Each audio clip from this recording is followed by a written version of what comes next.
Sabi Ayan. niya, Ay, ayan, galing, may mga ganito, oo, high-tech na. Ayun. Kita mo? Oo. Sabi niya, ay yung question po, ang delikado po kasi sa show business is you are subjected to compromise. So, pwede daw ma-compromise yung truth. Yes, Kasi nga, totoo 'yan. mm, Ako ngayon pa lang, ang nakakausap ko nga diyan si Kuya Kim, kami ni Kuya Kim nagse-share ng about sa ganyang eh. 'Yun si Kuya Kim isa rin 'yun bold kay Jesus Christ sa oo, gospel, Kim napapanood ko din Atienza. siya.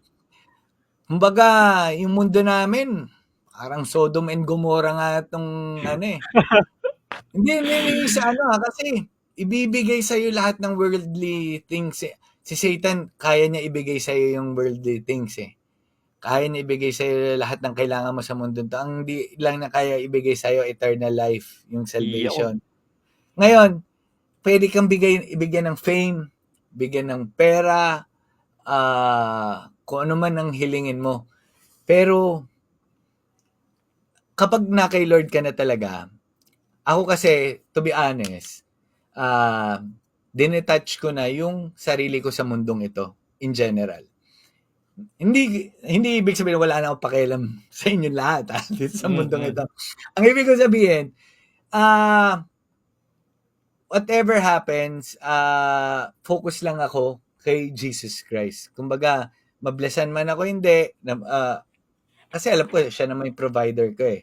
And basta mapalaki ko lahat yung mga anak ko na may fear kay God, kumbaga kilala nila si Jesus Christ talaga. At dito sa family ko, okay na ako, eh. Kumbaga, yung mga aminin natin, kami mga artista kumikita rin kami sa mga social media namin, sa mga followers, sa Mm. mga likes, kapag magpo-post kami ng okay, may mga kinikitang pero inaano ko na, eh, nilili alam ko na yung worldly things, hindi na ako nasisilaw. Maraming sa akin offer mga sugal, mga sa Ay, oo. mga gano'n, mga posting. Ang lalaki ng offer, mga halos halos kalahating milyong every week. Wow! Eto, merong mga offer na kung makamundo lang ako, uy, every week 'to, oo. Oo, Kahit ilan lang, mag-aano lang ako, kahit mga 6 months lang, mag-aano lang ako dito sa mga sugal-sugal na 'to. Marami, marami. Merong mga sa grabe yung project. temptation 'no? Ay eto meron akong share na ganyan na na isang testimony ko rin na sa trabaho ko naman, ang daming mga project sa gano'n, pero namimili na ako. Okey. Kailangan kasi kapag ako, yung trabaho na tatanggapin ko na, kailangan ano ba yung konteksto, ano ba yung message nito sa huli? Okey. Ah, ah, Empowering ba 'to na gumawa ka ng mali o hindi? So Mm. gano'n ako mag-size up ng oo, totoo gumaganap lang kaming character, sana kapag gumaganap kang kontrabida or masama, pero hindi siya yung empowering na mananalo yung kasamaan sa parang gano'n. May gano'ng foundation ako na ngayon na sinusundan. And then, ayun, sa akin kasi ang showbiz is kumbaga trabaho, eh. Trabaho ko lang 'yan para kumita, Mm. makapag-provide sa family, and Yes, yung yes. kikitain ko rin nito is, magawa ko rin blessing yung sobra sa yung binigay sa'king blessing, yung sobra ibe-bless ko ibang tao. Yung kasi naman yung purpose ni Lord, 'di ba? Kapag na-blessan ka, is to bless others din. Ngayon sa'kin din yung yun nga, napag-usapan na natin yung temptasyon dun sa social media, sa trabaho sa movie, sa TV. Ngayon meron akong